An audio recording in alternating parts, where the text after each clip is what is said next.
Hey, and welcome to my first ever video. Come make spaghetti sauce, ragu, or bolognese, whatever you call it. That's what we're doing today. So I add in some olive oil, some onions, and garlic to a heavy bottom pan is what I like to use. And just stir those around until you see them just start to soften and you can smell the onions and garlic. Some people call it like fragrant. It just it's in the air, you can smell it.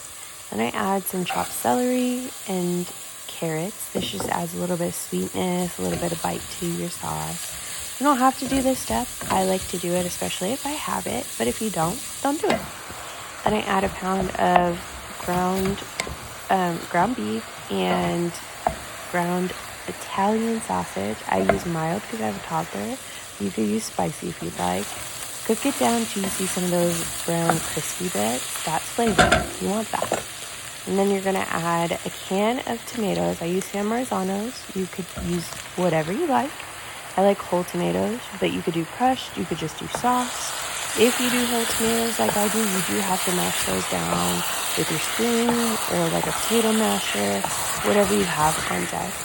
Then I added about 2 canfuls of water to the sauce just to make sure that I have enough liquid in there to cook it down. I like to make extra sauce so that I can freeze half of it to have so I don't have to make homemade sauce twice. This just saves you time. I love a homemade sauce. I love red sauce, but I can rarely use store-bought now because it gives me bad heartburn, but homemade doesn't.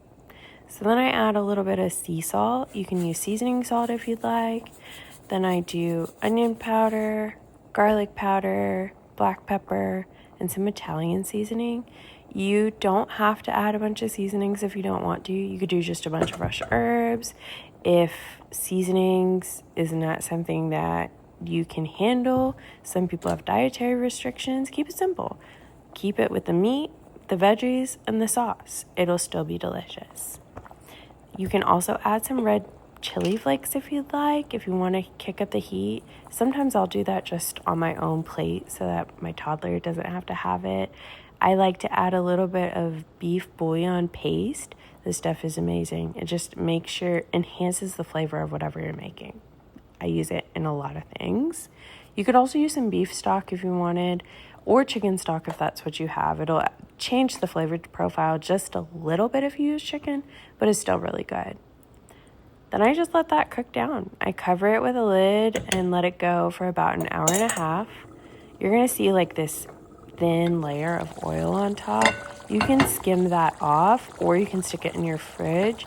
And once it's chilled all the way, you can just plop that piece of fat off.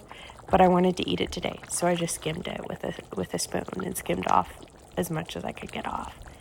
This is cooked down for about 2 hours. I added some fresh basil to it. I didn't video that, sorry.